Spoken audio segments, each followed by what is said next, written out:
Бүгінгі сіздермен өтетін дәрістің тақырыбы полимераздық тізбек реакциясының ашылу тарихы. Жалпы полимераздық тізбек реакциясы ашылу тарихы туралы айтқан кезде келесі мәліметтерге көңіл аударуымыз керек. Ол 1957 жылы Американың ғалымдары Escherichia coli деген бактериядан фермент бөліп алған. Ол фермент кейін осы полимераздық тізбек реакциясының кезінде ДНК молекуласын синтездеуге қолданылған. Тағы осы ашылу тарихына байланысты мәлімет ол 1971 жылы Норвегияның ғалымы осы полимераздық тізбек реакциясын қалай жүргізу керек екенін бүткіл сатыларын көрсетіп жариялаған. Бірақ ол кісі осы әдіспен өзі жұмыс жасамаған, бірақ соны қалай жасау керек екенін көрсетіп жазып беріп кеткен. Ол 1971 жылы. Келесі ашылған осы әдіске байланысты жаңалық ол 1976 жылы Американың ғалымдары Thermus aquaticus деген бактериядан ДНК полимераза деген фермент бөліп алған. Бұл жерде көңіл аударатын зат, осы фермент жоғары температурада өзінің қасиетін жоғалтпайды. Және 1983 жылы, бүгін біз қарастырып отырған полимераздық тізбек реакциясының ашылған жылы, оның авторы Американың ғалымы Кери Мюллес. Енді бүгін бұлай қарастыратын зат полимераздық тізбек реакциясы қазақша біз барлық әдебиетте жазған мақалада болсын, полимераздық тізбек реакциясы қысқаша ПТР деп аударып жүрміз.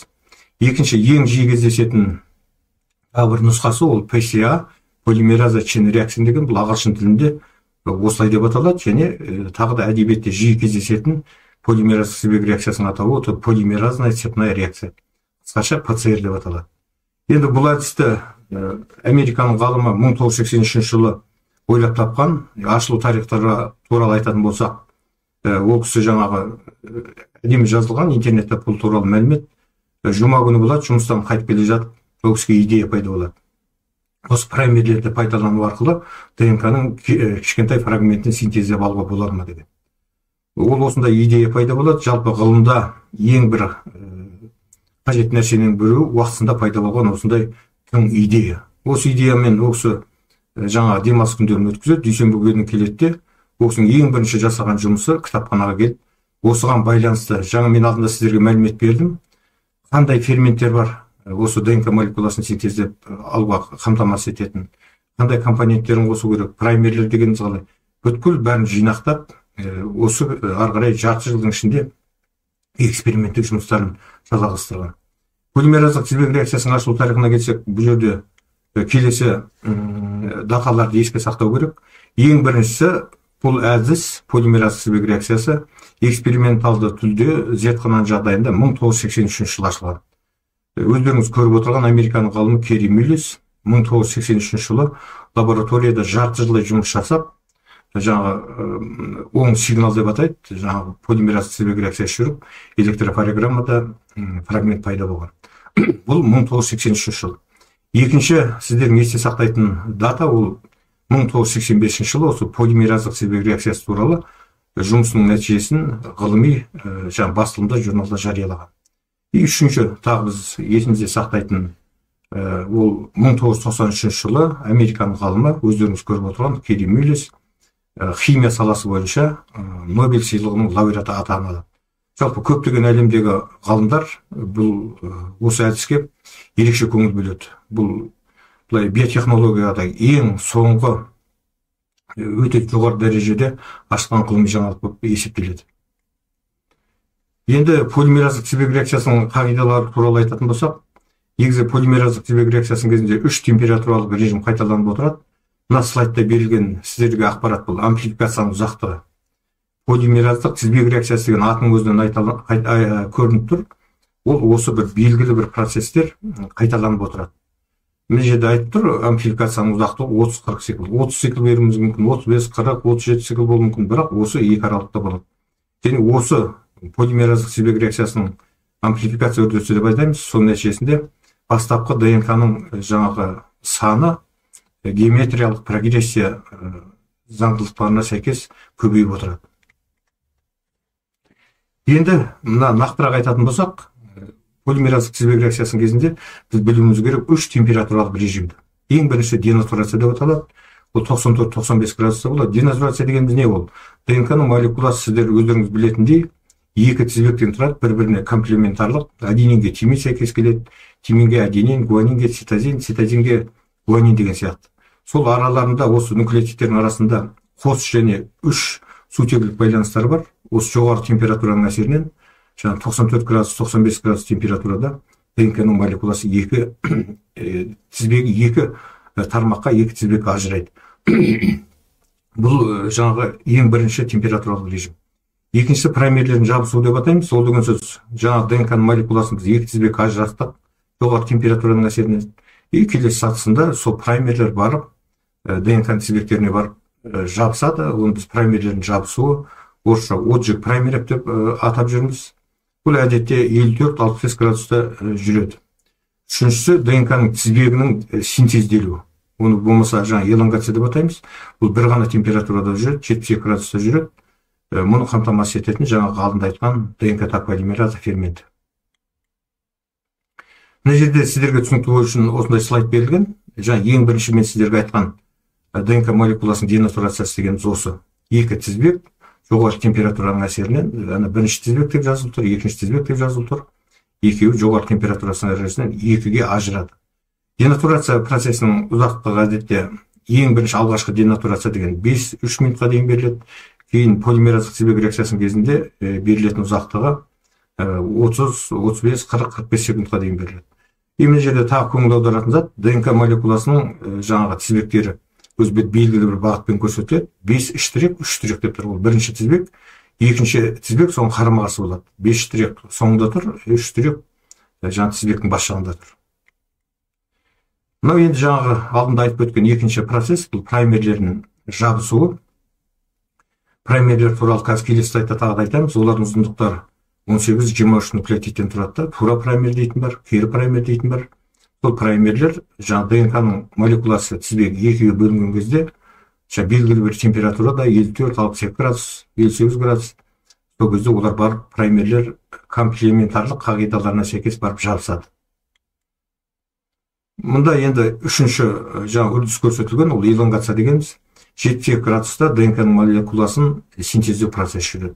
Жаңа алдында айтып өткен ДНК тақ полимераза ферменті жаңа реакциялық қоспаның құрамына 4 нуклеотид кіреді, и осының нәтижесінде синтезделу процесі жүреді.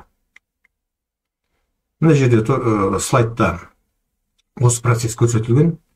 Реакциялық қоспаның құрамына барлық компоненттер енген, и температуралық режимдердің жүруіне байланысты осы амплификация үрдісі жүріп атқан көрсетілген. Так, енді сіздерге тағы бір көңіл аударатын зат, ол полимераздық тізбек реакциясын жүргізген кезде полимераздық тізбек реакциясының компоненттері бар.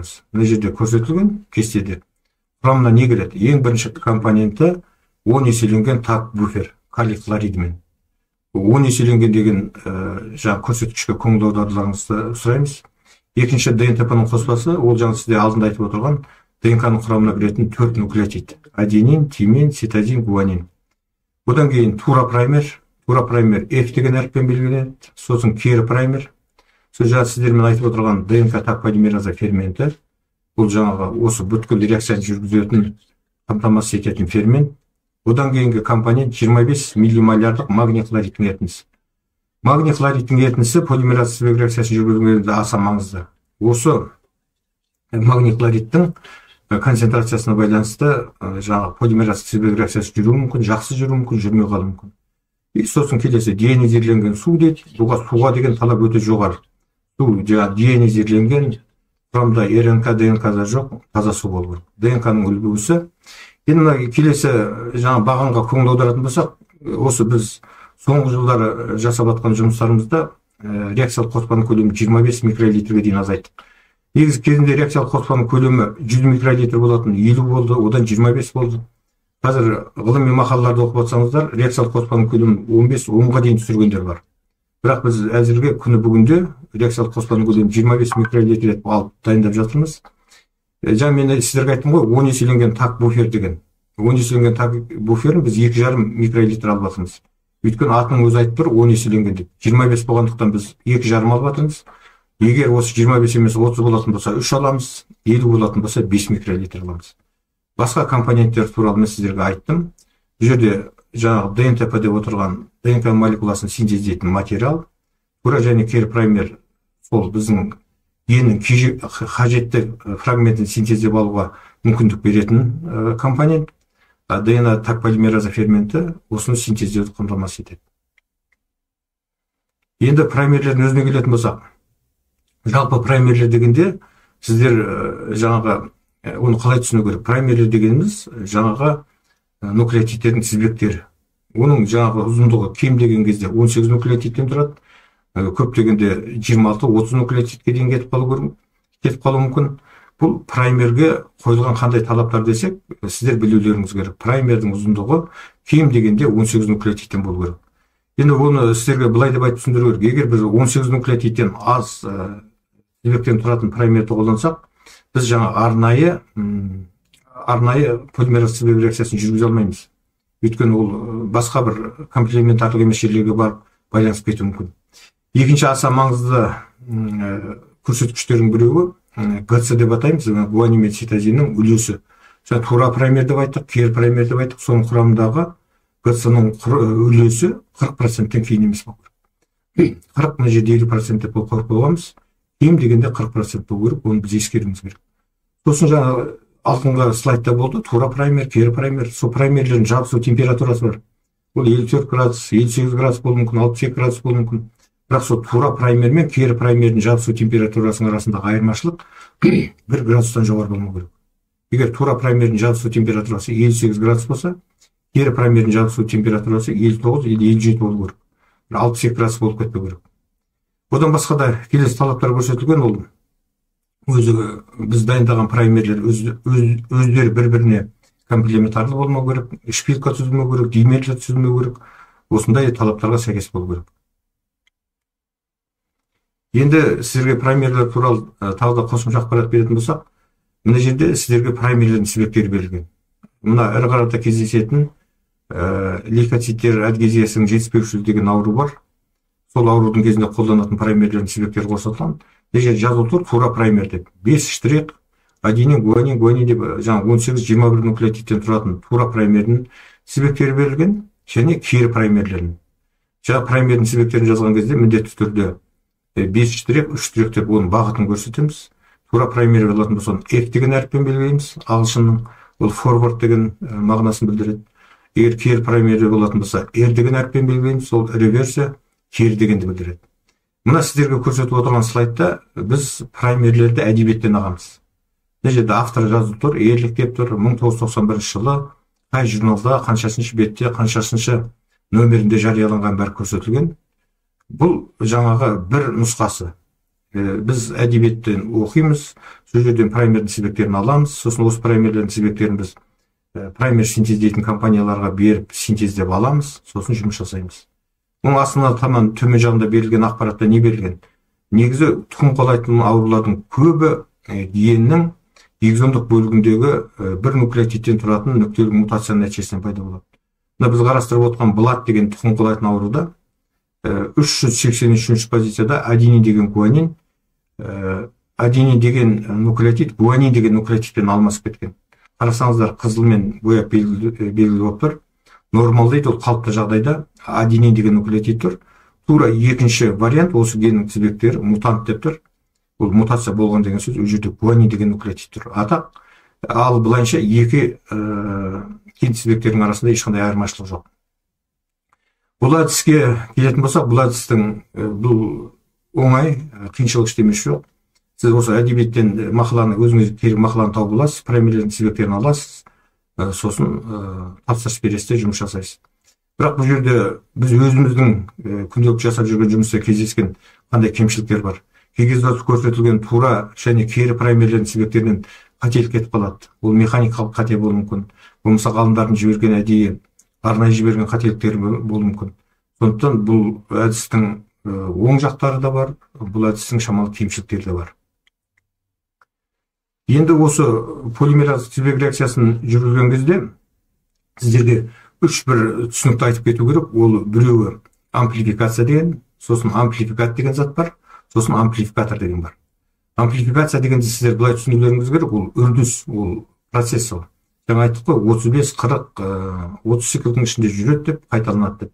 3 температуралық режим қайталанып жүріп отырады, оны біз амплификация, оны үрдіс дейміз.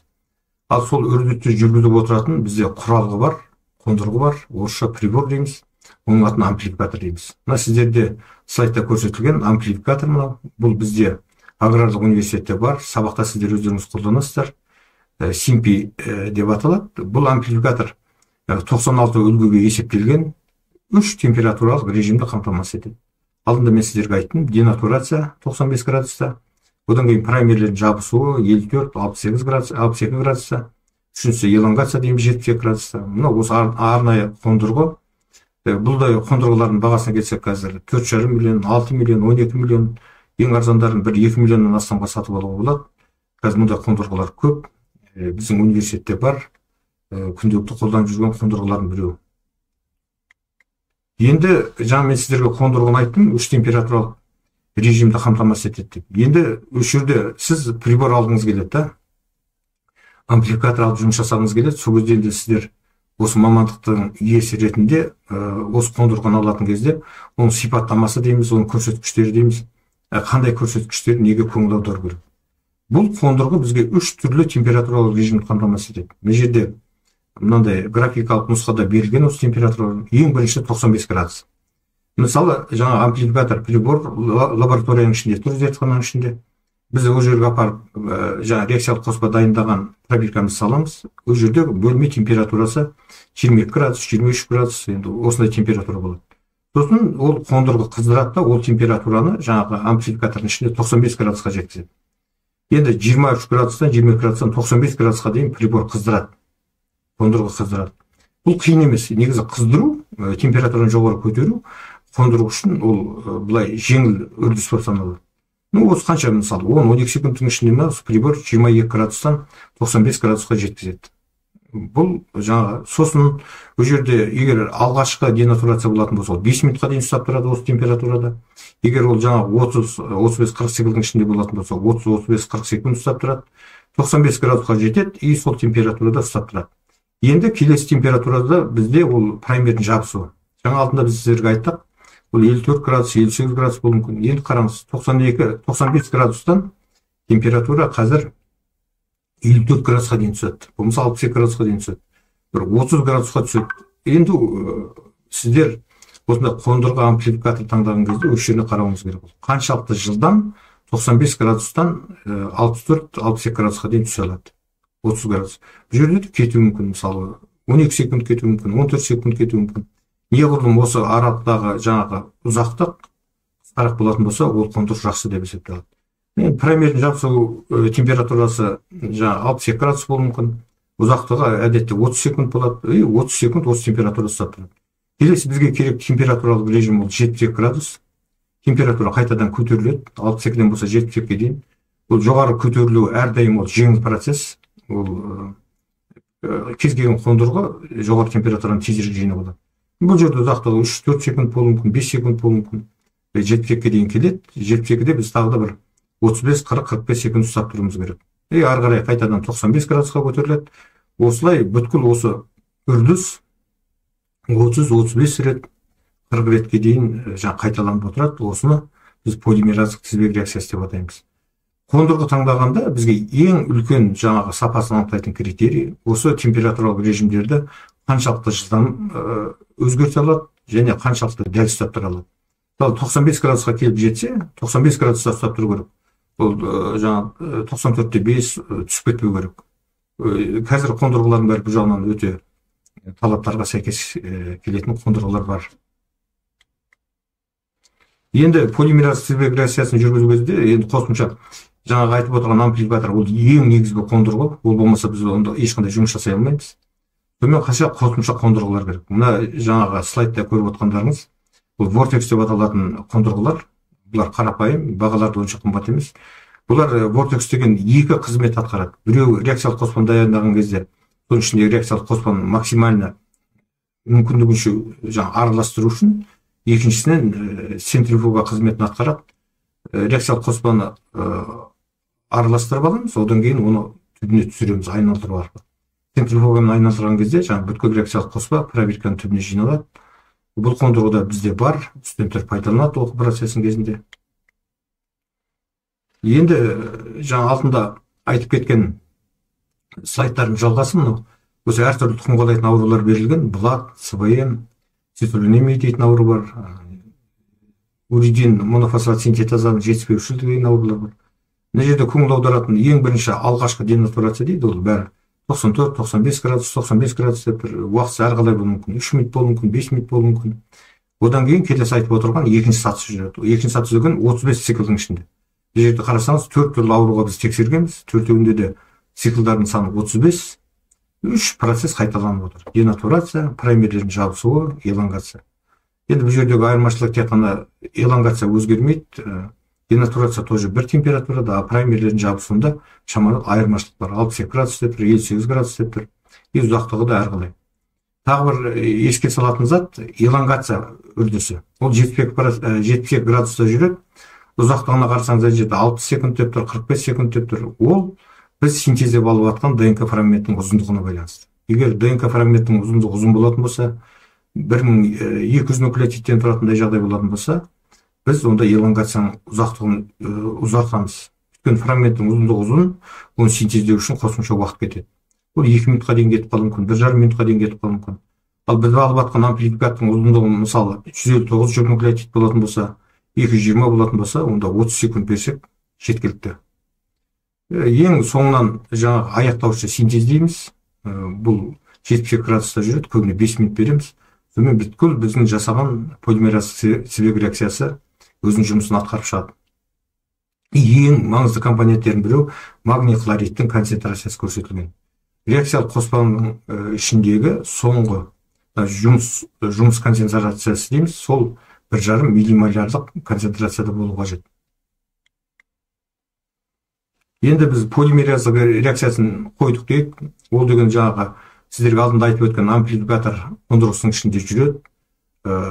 Арнайы ПТР пробиркалары бар, сол пробиркалардың ішінде жүреді. Ол процесс бізге көрінбейді. Жаңа сіздерге теориялық айтып түсіндірген заттардың бәрі сол пробирканың ішінде жүріп жатыр. Бірақ біз оның нәтижесін көре алмаймыз. Сол нәтижесін көруге арналған қондырғы, мына жерде сіздердің алдарыңызға көрсетілген горизонталдық электрофорез жүргізу үшін арнайы камера және тоқ көзі. Ішінде жаңа бір еселенген тайы буфер болады. Бұл қондырғыларда аса қымбат емес. Бұл жерде қымбат бөлігі мына тоқ көзі, екіншісі камерасы. Бұл заттардың бәрі біздің университетте клиникалық пәндер кафедрасында да бар, зертханасында. Мына жерде бізде Қазақ Жапон инновациялық орталығы дейді, ол жерде де зертханада бар. Мына жерде тағы бір сіздерге көңіл аударып кететін, ана камерасына қарап отырсаңыздар, камераның астында бір қара материал төселіп тұр да. Столдың бетінде қара материал тұр. Бұл да әдейі былай әншейін кездейсоқ болған нәрсе емес, бұл әдейі жасалған дүние. Мына камераны қоямыз, соның ішінде агрозалық гель дайындаймыз. Сол агрозалық гельдің ұяшықтарына әкеліп ДНК-ның үлгілерін саламыз, алған амплификаторды саламыз. Сол кезде егер столдың бетінде осындай камераны қойып қойсақ, столдың бетіндегі соқты деп айтамыз ба, ақ деп айтамыз ба, сонда бізге көрінбейді. Сондықтан камераның астына міндетті түрде осындай қара, былайша орысша айтсақ коврик деп айтуға болады, осыны төсеп қоямыз. Қара фонда бізге жақсы көрінеді, біз жаңағы ұяшықтарға үлгілерімізді дұрыстап сала аламыз. Енді осының бәрін жасап жүргізіп болғаннан кейін бізге осының нәтижесін көзімізбен көретін. Жаңа біз қойған полимераздық себек реакциясы жүрді ме, жүрмеді ме? Оған қажетті құралдың аты гель құжаттаушы жүйе деп атайды. Бұл жерде гель құжаттаушы жүйе сіздер не көріп отырсыздар? Экран, монитордан біз тікелей несін көзіміз визуализация жасап көріп отырмыз. Екінші мына оң жағында тұрған қондырғылар процессор, бұл жерде тоже компьютерлік процессор қолданылады, және мына қондырғының өзі, мына жаңа қондырғының өзі есік ашылады, соның ішіне апарып біз агрозалық гельді қоямыз. Сосын өзінің жаңағы бәрін реттейтін жаңағы бөліктері бар, соны реттейміз де нәтижесінде осындай электрофореграммамыз. Сіздер компьютердің экраннан көріп тұрған алынған заттың атын біз электрофореграмма деп атаймыз. Горизонталды электрофорез жүргіздік, нәтижесінде осындай электрофореграмма алдық. Мына жерде қай жерде амплификация процесі жүрді, жүрмеді, бәрі осы жерден көрініп тұр. Енді мынау жаңағы осы үрдістің жалғасы, жаңа алдында сіздерге мен көрсеткен горизонтальдық электрофорезге арналған камера. Анау ішінде тұрған заттың атын біз агрозалық гель деп атаймыз. Қазіргі жағдайда ол 3% агрозалық гель. Ана сіздер анықтап көріп қарап отырсаңыздар, ана жерде ұяшықтар дейміз. Оның өзі арнайы тарашықтар бар, соны алып тастаған кезде ол жерде ұяшықтар түзіледі. Ұяшықтардың саны әдетте 15, мына жерде 2 қатар ұяшықтар қойғанбыз. Сонда бірінші қатарда 15, екінші қатарда 15, барлығы 30 үлгіні біз тексерсек болады. Мынау жаңа бірінші төмен жағына қарасаңыздар, бірінші, екінші ұяшыққа ғой деймін, уже үлгі салынған. Оған арнайы өзінің қосып салатын бояуы бар, көрініп тұру үшін. Мына агрозаның құрамына еще бромды етей де қосылған. Осы енді үрдіс сіздерге көрсетіліп көрініп тұр. Мына осы біткеннен кейін мұның жаңа қақпағын жабамыз. Сосын анодқа, катодқа қоссақ, ток көздерін қоссақ, электрофорез процесі жүре бастайды. Енді осы бүткіл осы жасалған жұмыстардың нәтижесі электрофореграмма деп аталады. Біз жиі студенттерден сұраймыз, электрофореграмма дегеніміз не десе, ол жаңа агрозалық гельді алып, пайдаланып, горизонтальдық электрофорез жүргізіп, нәтижесінде алған осындай дүниенің атын біз электрофореграмма деп атаймыз. Жаңа алдында мен сіздерге айтқам, тағы да бір амплификат деген. Амплификация. Мына жерде 108 жүк нуклеотидтен тұратын, 241 жүк нуклеотидтен тұратын, сіздерге мына ақ болып көрініп тұр, мына электрофореграммадан осының атын ДНК-ның фрагменті дейміз. 241 жүк нуклеотид деген сол ДНК фрагментінің ұзындығы. Мына жерде 108. Бұл жерде электрофорез жүргізген кезде ескеретін жағдай, ДНК-ның фрагментінің ұзындығы неғұрлым көп болса, ол шамалы арт жағында жүреді. Фрагменті қысқа фрагменттер, ұзындығы қысқа фрагменттер алдына қарай жүріп кетеді. Мына жерде 1-ден 10-ға дейін көрсетілген ұяшықтар, ол зерттеу үлгілері. М деп отырғанымыз, біз М деп маркерді белгілейміз. Маркер деп отырғанымыз арнайы плазмидалар бар, соны рестриктазамен кеседі. Бұл жаңа фрагменттердің ұзындықтарын анықтау үшін. Мына жерде көрініп тұр, ДНК маркер. Біз қолданған мына ДНК маркердің аты PUC19